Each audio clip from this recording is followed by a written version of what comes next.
time to just unpacking a bit more what we had discussed in terms of the gender problem. And the comments in this room from last week have been in my head all week, thinking about what went on here.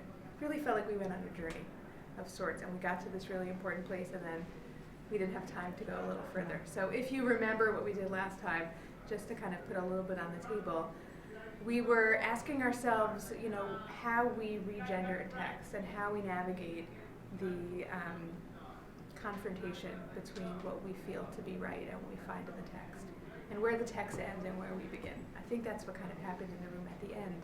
It's so deeply personal. The challenge of gender in the text, we come to these stories, especially the ones, and I loved your comments about how these aren't even really ours in a sense. Like, we start with Lech Lecha, and we don't come back to curricularly to these early Prakim until 12th grade, and I see this now with the students. They have these associations with the Prakim, but they don't know them in the same way that they know the Lech Lecha stories. But when we come to these texts, these stories, we have expectations of what we're going to find there. We have, as you commented, Christian overlays. We have all of these strategies for reading them, and what do we actually find when we look inside of them? And can we be honest with ourselves with what we find in the Psukim? And how do we navigate different possible ways of pulling out, in this case, messages about what it means to be a man and what it means to be a woman and what it means to be in relationship from these early texts?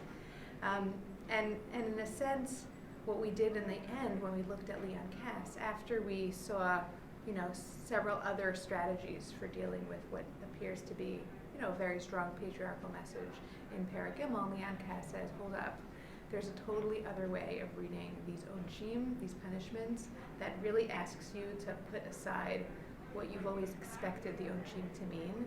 And he said they don't mean a prescription. They're not saying this is how things ought to be or will be, but it's more of the will be. It's more of a prediction from the fact of maternity. All of these new changes that man and woman were confronted with will eventually dictate and shape the way that patriarchy, right, can develop. And yet, as readers of Perek Gimel, Leon Cass says, we have to ask ourselves, how much can we submit to this? Like, and in what ways can we use this as a corrective, as a way of saying, this can come from eternity, but can it go too far? And so Perek Gimel becomes almost not quite a feminist argument about what it means to be a woman, but certainly it lends a new kind of lens into gender relations and how biology and how maternity ends up, right, inevitably affecting how we relate to each other. And forget the details for a moment. The reason why I brought you Cass is because I wanted to say, well, in a sense, when we come with questions about gender to the Torah, one of the basic strategies that we as moderns bring is we say, well, can we take this old text and read it in a new way? And is there too much? Like, I almost heard in what you were saying at a certain point, actually before we read Leon Cass, where you said, like, wait, I'm not comfortable with this. Like, what's happening, right? First of all, we're changing the text too much, or we're asking it to do something that it's not doing. And so when it comes to questions of gender, I think we often feel a little bit more strongly that, I don't want to say violence, but the boundary question, right? Like, how much can I find in here? And what happens when the text doesn't say what I want it to say, or what happens when, right? And that's the big question we've been asking in all of these classes. Fundamentally, why does it matter to us? Like, when we find something in the text that doesn't speak, we are all readers of the Torah, so we come back and we say, wait, I want to look at it again. And can I, at a certain point, say, this text can mean something new to me, right? And I find a problem in here, and the problem is actually the impetus for a new reading, a new life. And the text matters to me. And so I don't want to leave it alone and say, all right, I have my ideas and the Torah says something else. I want to come back to the Torah and say, okay, here's a conundrum. How am I going to work on it? How am I going to rethink it? Yeah? Today we're going to look at one more example of this. And this is a kind of almost larger category of which gender was a subset. And I'll say the ethical problem. Now, if we think the ethical problem when we read Tanakh, probably the most classic example, well, don't look in here, but I gave one classic example, but there's an even more classic example, which probably, and we talk about this in 11th grade, is Amalek. right? The story of Amalek and the mitzvah of Amalek, of obliterating which would be eventually people who may have had some kind of, very strong commitment to evil, but later on descendants, right? How could it be? How could we have this mitzvah? And that's usually like the go-to place of saying, all right, the Torah is demanding what looks like genocide. How could that be? And there are lots of approaches. There are lots of wonderful, actually compelling ways of, right, revitalizing that mitzvah and saying it's a category, it's a moral category, it never had practical implications. It's supposed to teach you really about yourself more and about these people. All kinds of strategies for dealing with Amalek. But I want today look at an even more personal example, because really, if Amalek is your problem, it means you're not reading enough Torah, I think, because that's not a practical problem.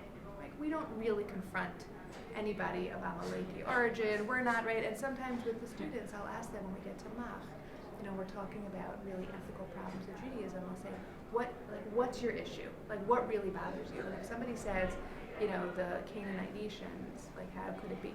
Then they're not. Then there's almost a separation between the self and the Torah, because that's like a historical problem that might have. How could this be? How could my Torah have allowed this? But then they're not thinking about themselves really inside the story. So the two stories that I want to look at with you today are the two stories of Abraham that give us, I think, really kind of opposite messages about what it means to be an ethical person. And that's the story of the Akedah and the story of Stone. Now, you were nodding because the Akedah is, of course, like the other go-to place when we say, how could this be? How could God have asked Abraham to do this? And how do we understand this? But what I want us to do today is a little bit more layered, and that is not just wrestle with the Akedah story, but actually ask ourselves, what do we do when we have the Akedah story on the one hand, and the Stone story on the other hand, where Abraham is arguing with God, and we're going to go deeper into that story. What do I do with the two of them? Do I get to choose? Do I get to say, like, this is my story that teaches me how to be an ethical person in the world? Can I say, this is my story that teaches me how to be an ethical person? And what happens when you're sitting in the same room, right, and you choose different stories? So what is the challenge that the Torah presents to us, not just by a story that challenges our moral intuition, but the conflicting messages that we find in the Torah? And this is a little bit what Malka was saying last week when she was talking about certain places where she's not allowed to go. Like, it's okay to tell me to reread this story, but it's not okay to tell me to reread this halacha. Like, where are those, right? Where are the choices that you as an independent reader and independent Jew get to make? And we make them all the time. So we're going to make it kind of explicit. So what I would love us to do, and since we are a small group, let's first start with the Akedah story. And I think it would be fun if you would actually learn this in Chavruta. This will be awkward for the people on the video. But take the first story first, the Akedah. Now, if you notice, by the way, I said it's the first story, but flip to the third page. The story of Stone is Genesis 18, and the Akedah is Genesis 22. So actually, Stone takes place first, chronologically. But I want us to confront the Akedah first, and then confront Stone. So in the Hebrew or the English, you have both. This is the JPS translation again. Read through the story. Fresh eyes, you all know it, right? But take a look at, if you can, as many moments as possible that would seem to direct you to a certain ethical message that the story is delivering. And if you think there's not one, and you think they're conflicting messages, let's talk about that. So take 10 minutes to read the story of Chavruta. I'm going to also learn it. And then we'll talk about what we see. Just first, the first story.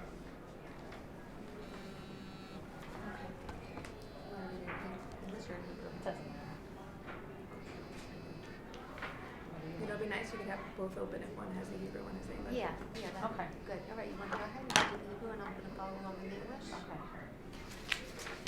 So I'm hearing it out loud. ויהי אחר הדברים האלה, אלוקים נישא את אברהם, ויאמר אליו אברהם ויאמר הנני. ויאמר, קח נא את בנך, את יחידך, אשר אהבת את יצחק, ולך לך אל הארץ המוריה, ואהלהו שם לעולם, על אחד ההרים אשר אומר עליך.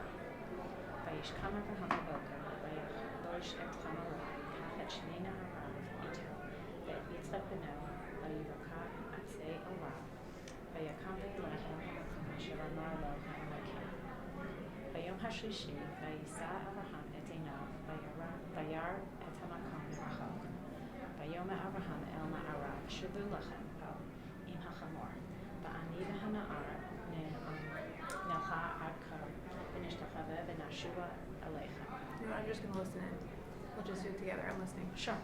ויקח אברהם את עצי העולם וישם על יצחק בנו ויקח בידו את האש ואת המאכלת וילכו שניהם יחדיו.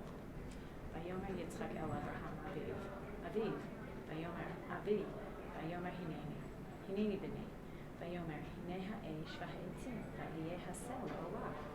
ויאמר אברהם אלוקים יראה לו הסל לעולה בני וילכו שניהם יחדיו.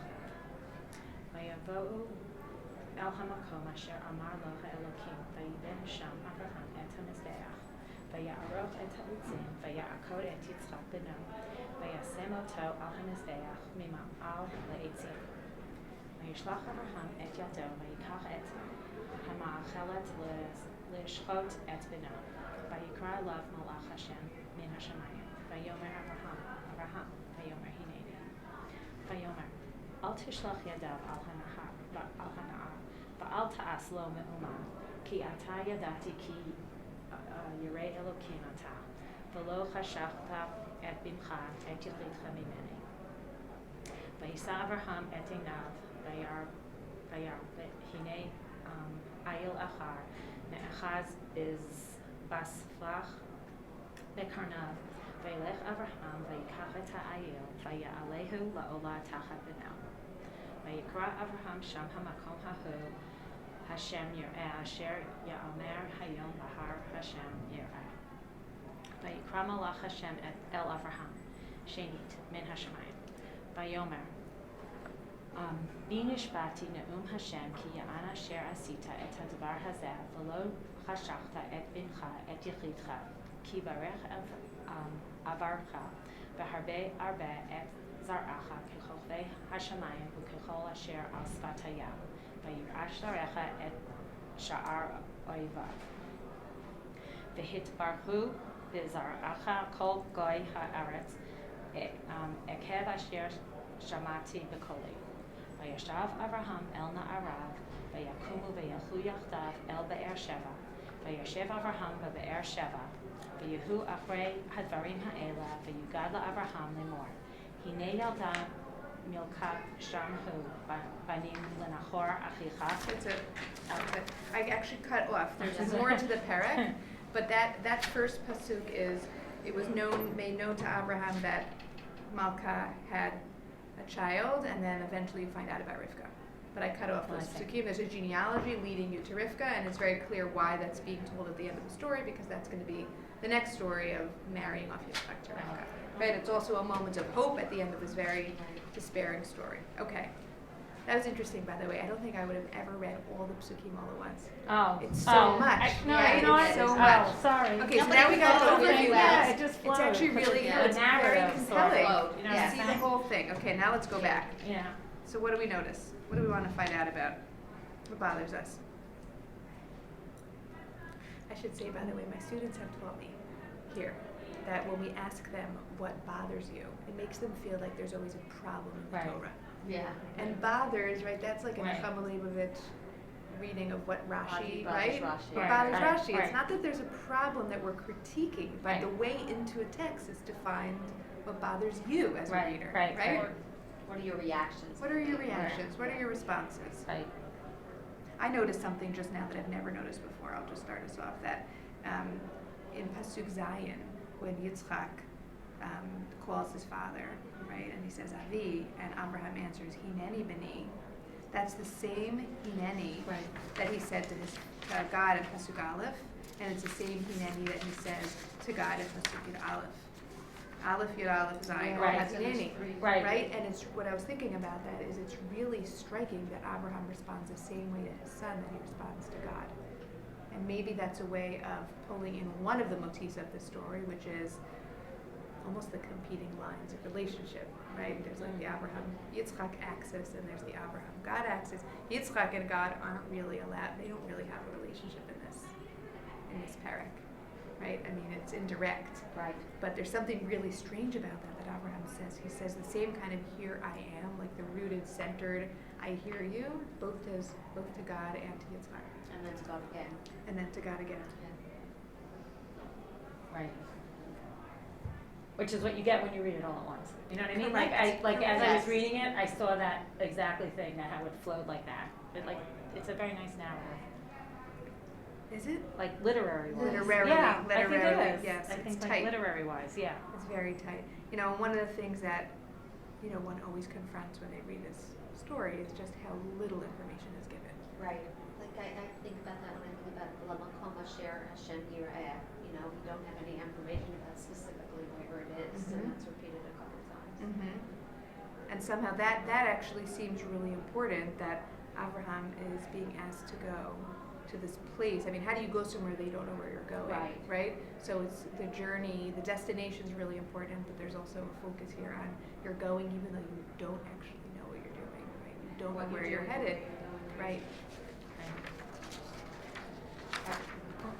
It's interesting because I heard a take on the story, which we didn't discuss this story at all here, right? No. Okay, so I'm not telling you about something you told me, which said, you know, because everyone says the test was for him to sacrifice his son, and what I actually heard somewhere, I don't remember where, is that the test was actually at the end not to sacrifice his son, because in those days, like to Moloch and stuff like that, that was a typical sacrifice to show, you know, your love and your dedication, I guess, to your God, was to sacrifice your child.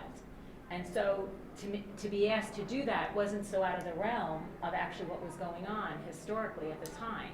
But then to stop and not actually follow through with it could be more troublesome, because that's then not showing your dedication in the way that the people of the land were doing it. And I thought that was an interesting take. I'm not sure exactly. Do you buy that? I thought it was a nice spin on it, because otherwise it sort of made it seem like, otherwise to me it was a more difficult story. Like then I could see where the first half is really him just going along doing it, and it takes away that troublesome part of why he's so easy to go along with that. I think understanding the historical context, this is kind of what we did talk about, right? Right, As a strategy, that's really important, because it makes you feel like this is not a random thing that's being asked of him. This Right. was what people did to show their fealty to their gods. Exactly. Okay, but still, the question is, right, let's say if we read this chapter in a vacuum, which you can't, right? Because Abraham, and this is part of what I love about putting these two breaking together, is Abraham's such a complicated character, and he has so many kinds of experiences with God over the course of his life. But since we can't read this in a vacuum, we read it in light of what God has been telling him all along. So of course, he's been promising this child, so it makes no sense, right, even just from a logical standpoint, that God would have been hyping up the birth of this child only to say, okay, really the point of it, or maybe not, now that I say that out loud. Yeah. You were going to have this child, you thought it was for you, actually, right? But the child is connected to descendants, and the child is connected to having a big nation. And all along, you know, when Abraham was kind of making the mistake that thinking Ishmael was his link, and God had to keep telling him, no, it's going to be the child with Sarah. So then at this moment, even from a plot perspective, it feels to be like an error that actually God is asking him to do this. But can I just pick up on something else that you said? And I'm asking you to think of this as an ethical paradigm. So when we ask questions about the story, are we thinking more about God's side of things or Abraham's side of things? Like, is I'm this definitely teaching us? thinking more about Abraham's side of things. Okay. You know, how it would feel to be asked and why I would get asked such a thing. Mm-hmm. I have a question. Do you know offhand? I can keep forgetting. Wasn't Yitzhak like 33? The Midrash said that he was in his 30s. I don't Okay. remember if it's 30 or 37. Okay. I always thought it was Okay. 37. I Oh, saw 37, 30 okay. recently, but yes. Right. Okay, so say more. No, that makes a big difference too, because he's a grown man. He's not a child at all. He's a grown man. Which makes the story much more confusing. Yes. Actually, how did he pull it off? Because Right. Yitzchak couldn't have been just, all right, Daddy, whatever you say. Right, and he's not small. He's big, and it's, you know what? Now, what's interesting about that midrash, right? And the midrash, nowhere in the text does it tell us how old he is, except right away afterwards he's ready to get married. So that's a piece of it, right? And linking those numbers, but the midrash is troubled by Abraham as a thinking ethical person. They are troubled by this. And what do? I don't have it in front of me, but one of the famous Midrashim in the Tanakh actually slows down, right, those early psukim, when God says, take your son, your only son, right, Yitzchak, and says, in between all of those words was Abraham asking a question. Right. Right? I remember that Midrash. Right? So, and what that Midrash is really doing is saying, it cannot be that Abraham just accepted this. It cannot be that he just said, okay, and this is very specific instructions and he just went ahead with them. It has to be that in there was struggle. And you remember the famous Midrash also about on his way there suddenly being like a pool of water. That was the Satan that he was again trying to like trip him up in his task. You see like in Eov, right? The two stories are linked, but that Satan keeps trying to put obstacles in his path, and Abraham manages to overcome all of them and get there. Mm-hmm. That Midrash has two effects. On the one hand, it makes Abraham seem like no matter what, he was going to do this. Right. On the other hand, the Midrash is also creating space in the narrative for struggle, and creating space in the narrative for Abraham to actually have moments of, right, it's not just a straight line. It's not like he just wakes up in the morning. That pasuk always gives me the chills, that he woke up early, right? He woke up early to do this thing, which if you say what he's doing is what God asked him, okay. But what he's doing is what God asked him to do, which is to sacrifice his son. What I meant was, whose perspective are you looking at, is when we think of this as an ethically, I'm assuming, troubling story, are we more troubled by the fact that God asked him to do it, or are we more troubled by the fact that Abraham was willing to do it? Like, where do we place our energies in terms of figuring out the message that the Torah is trying to tell us? Is it telling us that God would ask this of us? Or is it trying to say that actually Abraham did the right thing by not asking questions? That's what the Torah is trying to teach us, that to be, right, an Eved Hashem. In this case, the word Avdut does not appear, but one could certainly attach it to this parak. To be an Eved Hashem is really to be the person who says, Hineni. Which is it? Which is it, right? And famously, Kierkegaard, right, famous philosopher, argues about the story that what we see here is Abraham engaging in what he calls teleological suspension of the ethical, meaning he had a moment where he had to actually suspend everything that he knew about what was ethical in order to listen to the voice of God, right? And many people have argued with that, like that's impossible, you can't do that. Right? Kierkegaard was angry at him. How do you do that? How do you suspend your ethical? Is that what God wants of us? Does he want us to have like the listening to him on the one hand, and then the ethical impulse and moral intuition on the other hand? And there are moments where you really have to shut down your ethics and say, well, God is asking me to do this. That's what the Akedah seems to be saying, in one reading of it, right? And I'm going to kind of play that up for the sake of this class. There are other ways to go. So the ethical is because he's killing his innocent son? Yes. Okay. Right, isn't it funny? We've read the story so many times that almost saying that out loud seems like, well, wait, is that so bad? But of course you know that's so bad. It's taking innocent life. It's taking your child's life. And I remember with trepidation the first time one of my kids learned this story. And I remember feeling almost angry that the teacher didn't give me a heads up that they were going to teach the story, because it doesn't seem, it's not a story you could just easily absorb. Of course, when you've heard it 85 times, it's part of our package. And are kids traumatized by this? I don't remember being traumatized by this personally, or my kids. They're not. It's a similar kind of way that, because you hear again, on record, right, that I was very nervous about my kids learning about the Holocaust. Right? And I'm a grandchild of survivors, so I learned a lot about the Holocaust from an early age, and I really felt like I wanted to prepare, and you know what? They can handle it. So first of all, kids can handle complexity more than we think. But I think part of what happens in this story is that they learn it when they already know about the Torah, and they already know that the Torah has strange stuff in it. Right. And there's things that don't look like their life. But one of my kids did ask me about it, like in a very kind of personal way. Not would you do this, but something like that. Right. You know, and I really, at that moment, I don't know what to say. Right. Yeah. I would not do this.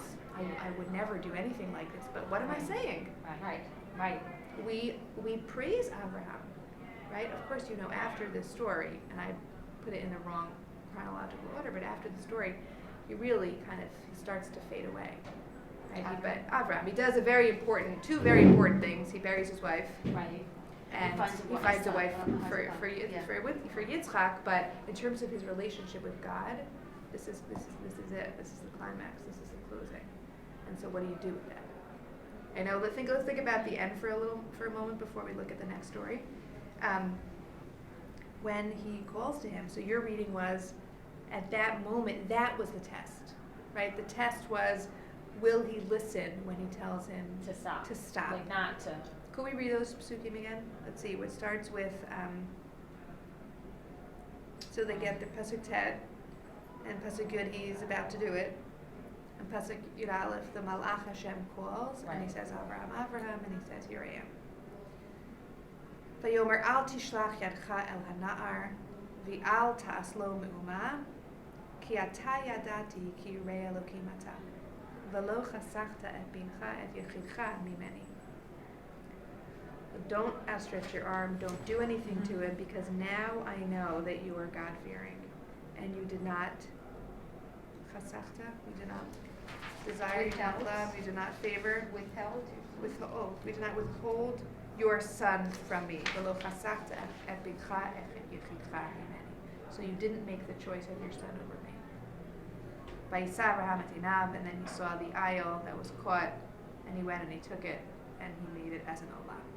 So let's look at Pasuk Yud Bet is where that's located, right? Right, so it's not perfect because it says you Why didn't not? withhold your son. Because then that would, like sacrificing his son would have been showing. Okay, well that's interesting. Yes. Do you know what I'm saying? Right. It So- doesn't say now I know you're God fearing because you were willing to sacrifice, or because you didn't sacrifice. Right, I mean, I your guess, son. No, the problem also is that in Pasuk Yud Bet, he's still about to do it. Right. So actually what he's being, Yeah, I guess it could work. right, what he's praising him for, or what he's saying now I know that you're God fearing because you got to this moment. Yeah. It's actually the opposite. So it does work. Well, how does it work? Because he's saying, I know now that you're here at this moment with Right. the knife outstretched, you did everything. You don't need to do anything more. Right. Yes? But you could look at it both ways. You could Yeah. look at you overcame what you wouldn't have wanted to do just Okay. because I told you, God told Okay. you to do it. That's the normal way. Okay. Or you could take it that by sacrificing your son, by the willingness to sacrifice your son, it makes it less powerful for Abraham Mm-hmm. because he wants to sacrifice his son to prove his love of God, but that's just because that's what everyone else is doing. Like that's how you prove your love of God. So it doesn't make it, it's not showing that Abraham, like the first way to understand it is that Abraham's having this huge ethical, oh my God, it's my son, I don't want to do it, what's this crazy thing going on that I have to do it, but I'm going to do it. Say that's the ethical dilemma. The second way, it's sort of like, well, everyone's doing it, so it's more easy for him to do it because that's the way you worship your God. So it's not so out of the blue. Right. It wasn't hard for him. He had So no it's problem. are you saying it's harder for him not to do it than to do it? Well, that's one of the interpretations I heard from somewhere, which Right. I thought But was the an problem, interesting no, twist. I totally Right. hear what you're saying. I think the problem with it is the moment when he's saying to him, now I know you're God fearing, it's not after he withdrew his sword. It's not because he put it down and said, I don't need this God. No, right, you're right, you're right. That's why first I said it doesn't work as Right. well, but it could still be. Well, that's the way you show your love of God is by, killing your son, or offering up your son. It's not that extra step. Right. You understand? Like the extra step is to do something that you don't want to do because, for all reasons, it doesn't make any sense. God promised you a son. He promised you a lot of descendants. Things of that sort. Where the other way, it's like, yeah, but that's the way you worship your God. Right. Well, this probably dovetails with what you're saying, and I'm forgetting now who says this. I think maybe it's David Schatz, who says, well, when we talk about the ethical conundrums in the story, we always focus on the beginning, right? And how could he have done this, and how could God have asked him to do this?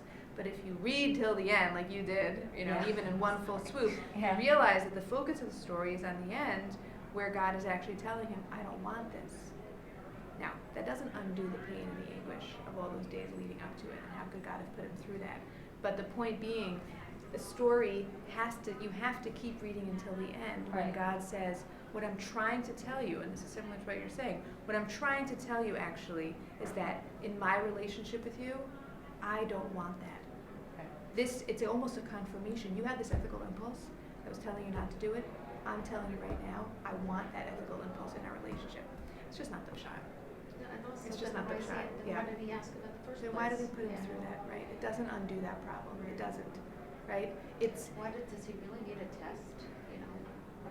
That too, we didn't talk about the element of a test. Mhm. You know, does Avraham really need to be tested? Do any of us really need to be tested for, to demonstrate our commitment and devotion? Right. Or is a test really, right? We translate it as a test, but no, for us, what is that, right? That doesn't Right. really help me think you're Yeah. my whole life, right? But I'm giving you, I like to think of it as I'm giving you practice. I'm giving you the opportunity now to actually create yourself and actualize the latent potential that you have. So it's not about testing, right? The problem is we think of tests here, right? And test is about I want to actually put you to the test. I want you to, see how well you can do. I want to get information, prove yourself. Right. Prove to me that you love me. Right, To me which that- sounds like perverse, yeah. right? And we would never Yeah. do that to our kids, and that's just Exactly. not a Right. modality that Right. we're comfortable with. Right. But if we remove it from that, or we consider maybe another way of thinking about it, which is not for you, you need the information, because I tell that to my kids sometimes too, right? You're doing this, it's that to become an ethical person, if we're now going to skip to the end, but to become an ethical person, you need practice at it. To become a religious person, to become somebody who actually knows what it means to live and grapple with living with the divine presence, it's not intellectual. It's not something you just have or you don't have. It's something you actually work at creating, work at inhabiting and living. And so Elohim Nisa et Avraham, he created the opportunity for him. It doesn't remove all the problems. Right, It really of course doesn't. not. Right. But he's giving him an opportunity to actualize, that potential. Now, the Sodom story is really easier to think of in this way. So let's turn to the Sodom story, and then we'll come to how do we read the two together. Do you want to read it this time? Do you want to read the whole thing? This one, it's harder to have them side by side. It's the Hebrews on the bottom. Okay, do you mind if I read it in English? I don't mind at all. Let me just give you a little No, context whatever you're comfortable. to remind you. Chapter 18, the Sodom story is the second half of chapter 18. The first half of chapter 18 is the angels coming and finding him sitting in his ohel when he's recovering from his Brit Milah, and Abraham, and he gets the news about Yitzchak being born. So we're going back in time, Okay. and the whole issue of the laughter of Sarah and her being in the tent and the food and all that all happens in the first 15 psukim, Okay. and that ends. And it's interesting, we often can forget the second part of the story. It's attached to it, but it begins with the Malachim getting up and going towards Sodom. That's Pasuk Tetzayin. The men set out from there, and the men being those three men, the angels that came. They looked down towards Sodom, and Avraham was kind of following them. At that moment, God reveals to us what God is thinking, and that's verse 17. Okay, so just picture the moment again. He has this very out-and-out confrontation with the angels. At first, he doesn't know that they're angels. Then they speak the word of God. That wraps up, and they had two missions when they came. One was to speak to Avram and Sarah, and one was to go and deal with Sodom. And Avraham is walking along with them, which the Gemara says, this is where you understand that you need to always escort people out of your house. Right? It's a beautiful message. But Avraham, who did so well, Hachnasat Orchim, he didn't close it when they were ready to leave. He was continuing with them. Of course, where they were going was a terrible place. Okay, so pick up with verse Actually, 17. the Hebrew is more of a challenge for me, so I'm gonna do that. Okay. Vayakumu misham ha'anashim vayishkifu al pnei Sodom ve'Avraham holech imam lishalcham. Good. V'Hashem amar hamachaseh ani me'Avraham asher ani oseh. Ve'Avraham hayu Hashem ligoy gadol v'atzum v'niverchu vo kol goyei ha'aretz. Ki yadativ leman asher yitzaveh et banav et beito acharav v'shamru derech Hashem lasot tzedakah u'mishpat leman havi Hashem al Avraham et asher diber alav. Okay, all of that, Pasukim Yud Zayin 3 was all in God's head. All of that, he begins by saying, Hamechaseh ani Avraham asher ani oseh. It's a question that he's kind of asking himself. Should I hide from Avraham what I'm going to do? Or why should I hide from Avraham what I'm going to do? We'll make a choice. Meaning the destruction of Sodom. Meaning the destruction of Sodom. And then God explains why he's having this dilemma, or actually why he should share it with him. After all, Avraham is going to become a great nation, right? These are all the brachot that we heard in the very beginning of Abraham's story when he was told Lech Lecha. He was told already this, right? You'll be a great nation and people will be blessed because of you. And I know him, that he will command his children and everybody after him to do derech Hashem, to keep derech Hashem, lasot tzedakah u'mishpat. They are going to be people who are going to do tzedakah u'mishpat, which is here translated as by doing what is just and right, otherwise translated as justice and compassion. Okay, this is going to be Abraham's legacy, right? In order that God will bring on Abraham what he has promised him. So we're getting insight into, it's a very unusual circumstance, where God is kind of struggling over, okay, should I do this? Why shouldn't I do this? Now, what's the connection? He's about to destroy Sodom. He says Abraham is going to be, and his family is going to be, people who practice tzedakah mishpat. So why should I hide it from him? What is he really asking? What's the connection? First of all, we've never been told before that Abraham is going to be the doer of tzedakah mishpat. We've been told a lot of things about Abraham, but this is the moment where the whole idea of Abraham as tzedek maker, this is where it emerges, this parak. Now we find out, by the way, this is us. This is our legacy. We're supposed to be tzedakah and mishpat doers. Hence the theme of the year, tzedek, comes from Abraham. But why does he? What's going on here? Why should he tell Abraham about Sodom? Why does he tell Abraham about Sodom? Well, if he's going to be doing tzedek, in Mishpat tzedek, he has to know that there's evil in the world too. What he's trying to combat. Very interesting. Okay, so it's possible that if he's going to be a tzedek doer, he needs to know actually what he's going to be up against, Right. and he needs to understand, not the enemy, but he needs to understand, he can't think the world is peachy, right? Tzedek involves complexity, and he needs to understand, well, in this sense, it's not really painted as very complex, although Abraham looks for the complexity in what is a pretty bleak situation, but he needs to, it's educational. What else? What do you think? Why does he share with him? Well, I'm about trying to Sodom? figure out, does he not want Avram to see it because he almost doesn't want to like dirty such a righteous man with all this evil that is going to, Okay. like if that's what's going on, or if it's because of like what you said, that if you're going to be such an important guy, being the just and righteous head, say, Mhm. or example or whatever, then you really do need to know the good and the bad, and the extent of the good and the bad, and the extent of horrible punishments, like Mhm. how bad a punishment can be or needs to be, Mhm. kind of thing. Right. Or does it pervert your senses too much? Do you know what I'm So saying? interesting. I never thought of it that way. Your assumption is, like, really, Well, I'm not maybe sure God. I agree, No, you it's know. great. Maybe God, like, his instinct would be to protect him. Right. Right. It's all back to the paternalistic thing, Right. right? So parents don't want their kids to know about that stuff, and they Right. want them to be able to I lead. mean, I look at the news yesterday. They burnt that Jordanian pilot alive in a cage. Yeah, oh my God. I mean, that's horrible, and it was all over the news. Like, dude, just like that's like evil. Right. Do you know what I'm saying? Like, Right. does So- a person to be a good judge or a righteous person need to know that that's going on? Okay. Great. So You know what your I mean? assumption like that kind of thing. is that it's actually all about information, right? In Well, other I words, mean, right, that could Abraham be- would be in the dark. He wouldn't know about them unless God told him about Sodom. But actually, that's not what's going on here. Abraham, I think what God is struggling with is, should I let him know about not how bad they are, I but think about the my punishment. decision to That's- destroy them? Why? Not because I'm struggling with whether or not he should not know about them, and maybe let's keep him in a more tahor sense, or right, but because I think it's because the punishment is so he bad. wants him to get practice at what it means to do tzedakah mishpat.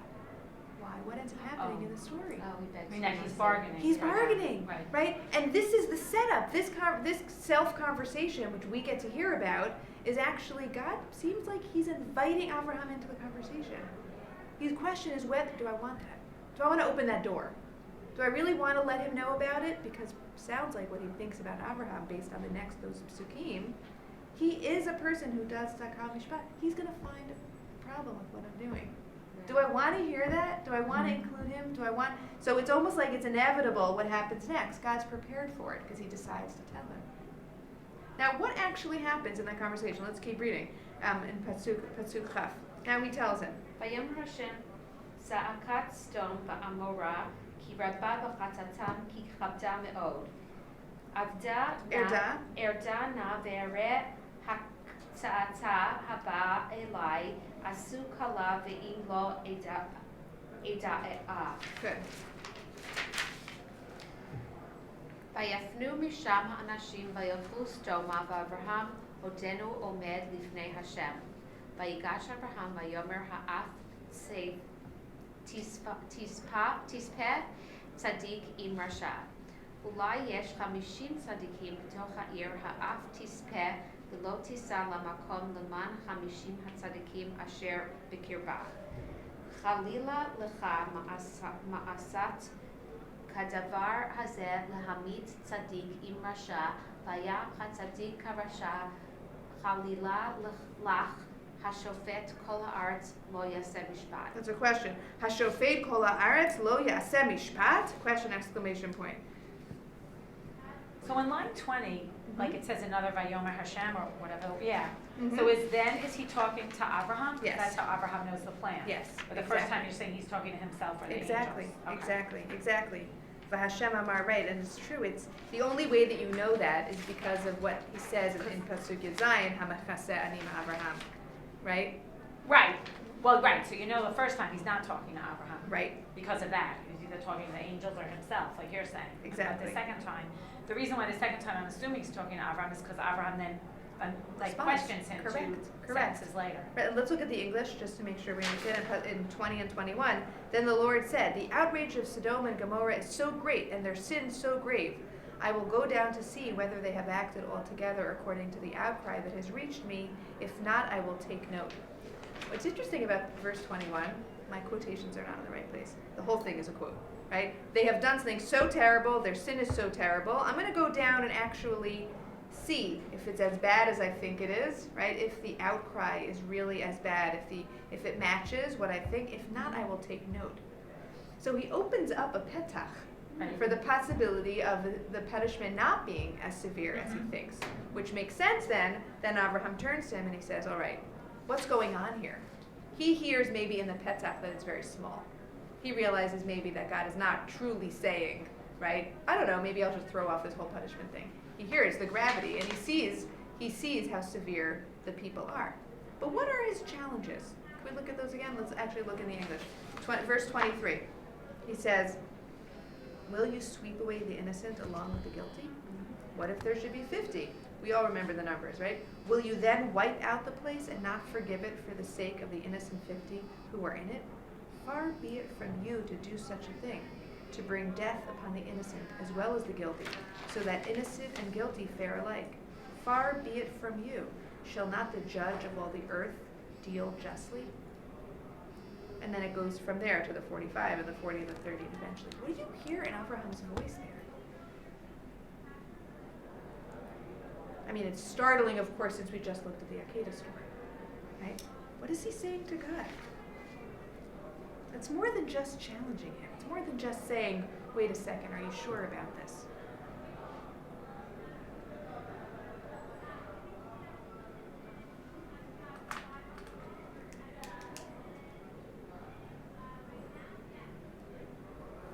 I mean, look at the language at the end, the last part that we just read, where he says, will the judge of the whole land not do justice?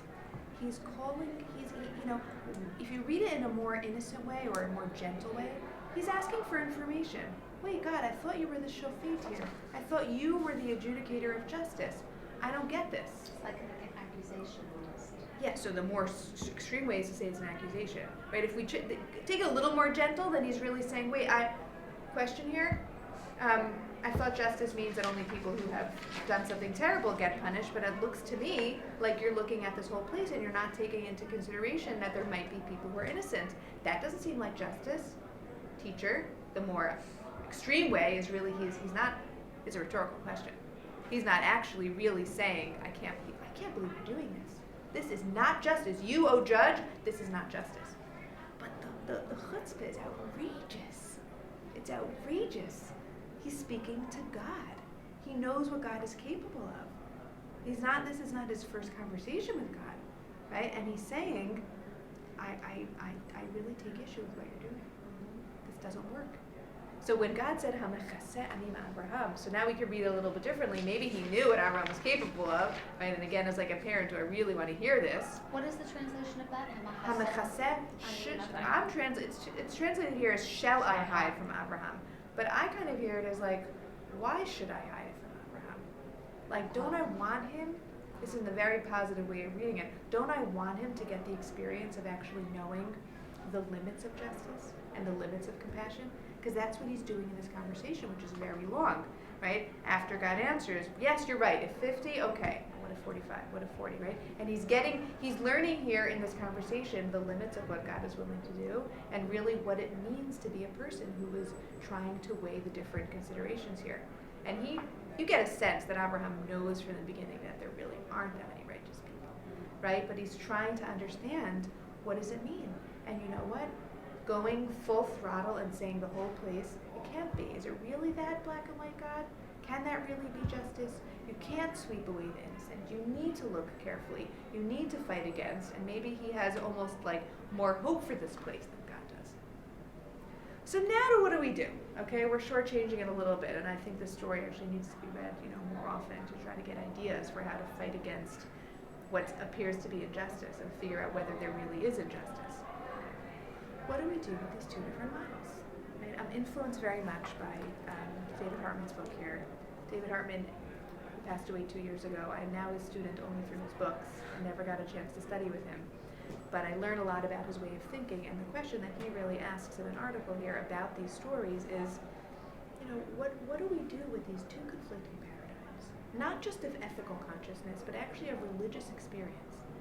And I included here the Rav Soloveitchik has a take on the Akedah, which is going to be very familiar, especially to you from Maimonides, right? Oh. But to all of us as students of the Rav, right? And for the students here who read The Lonely Man of Faith, I'll just sum up and then we'll read it because it's so powerful. He essentially argues that the Akedah is the paradigm for the ultimate religious experience. And in Lonely Man of Faith, right, when he talks about how there are two totally different ways of operating in the world, right? Rebecca loved this. Adam 1 and Adam 2. And Adam 2 is the modality in the world where you essentially, I tell the students, it's like the person who takes that amazing hike and gets to the top of the mountain. And they're not thinking, my God, I did it. What was my time and how many calories did I expend? But they're actually looking out and feeling totally awed by what they see and feel like they are tiny. And they get that. They have that understanding that ultimately their relationship with God is not about what can I get from God. It's about total surrender. It's about realizing that ultimately what God wants of us is to recognize our smallness and our vastness and to live with that realization and yet strive for closeness. And the Rav talks about this in a lot of different ways, that sacrifice and defeat is really the ultimate. Let's read a few of his ideas and then come back to Hartman's challenge. What does man cherish more than his intellect, around which his dignity is centered? Precisely because of the supremacy of the intellect in human life, the Torah requires at times the suspension of the authority logos. Man defeats himself by accepting norms that the intellect cannot assimilate into its normative system. The Judaic concept of chok represents human surrender and human defeat. Man, an intellectual being, ignores the logos and burdens himself with laws whose rational motif he cannot grasp. He withdraws from the rationalist position. In a word, withdrawal is required in all areas of human experience and endeavors. Whatever is most significant, whatever attracts man the most, must be given up. What happens after man makes his movement of recoil and retreat? God may instruct him to resume his march to victory and move onward in conquest and triumph. Movement of recoil redeems the forward movement, and readiness to accept defeat purges the uncontrollable lust for victory. Once man has listened and retreated, he may further be instructed to march straight to victory. And from another essay, religious activity is in essence an experience of suffering. When a person encounters God, a personal sacrifice is demanded of him by God, which finds expression in a struggle with his primitive instincts, by breaking his will, by accepting a transcendental burden, by denying exaggerated desires of the flesh, by sometimes withdrawing from the pleasing and the pleasant, by addiction to the strange and bitter, by colliding with a secular authority, and by yearning for the paradoxical world which is incomprehensible to others. Offer your sacrifice. This is the essential command given to the homo religiosus, the religious person. The chosen ones of our nation, from the time that they discovered God, occupy themselves constantly with sacrificial activities. Now, he doesn't mention the Akedah once, Right. but it's very, very clear that the Akedah is the paradigm here for what it means to be a truly religious person.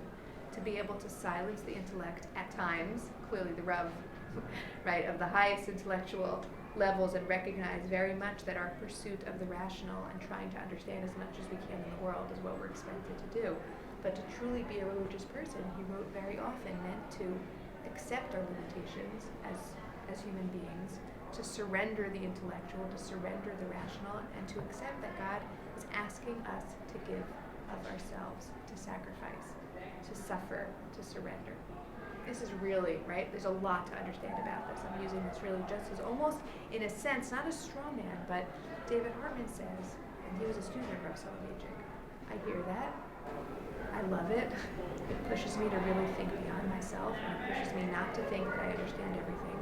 But I can't accept that as the ultimate model of religious consciousness. I can't accept that God would really say to me, kill your son.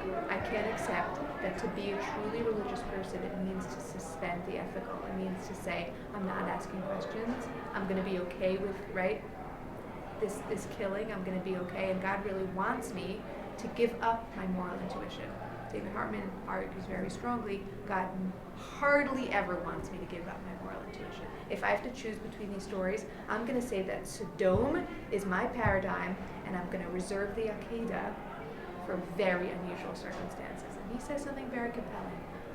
If Sodom is really pushing us, if we want to be children of Abraham, to learn how to sharpen our moral intuition, even when it seems like God is asking us to do the opposite.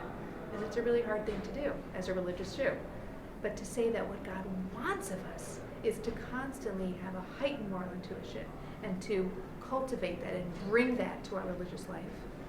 And yet, there are moments, like an Akedah moment, which could be a moment where something terrible happened and you don't understand it. And you have to say, there are times I don't understand. There are times that my moral intuition can be heightened and my intellectual capacities can be heightened, and I'm just a human being and I don't get it. And I recognize that God has plans and ideas and ways of working that all my capacities can't get me there. So the question really becomes, right, as these two paradigms present themselves to us as the Akedah and Sodom, reconciling them does, in a way, force you to make a choice. Right? Am I going to make one of them my main model, and then the other one will be the secondary? Am I going to say, really, I'm given these two, and Avram had these two choices so that we could end up celebrating one over the other? But they don't easily collapse into each other. Right? And this kind of a nice, almost a metaphor for what we've been doing in this class is noticing that friction in the text, right, and moments of conflict and moments of encounter are not there by accident. They're not there because the Torah wasn't good at doing what it needed to do. They're there because they're an invitation for us as readers to bring our modern sensibilities and bring our moral fiber and bring our questions to the text and continue to read the text as a way to affirm our values and to understand our world and to make the Torah have more and more and more and more life. Thank you guys. This was really fun. Thank you very much. So is this the last of the series? This is the last Okay. of the series. Don't show up next week.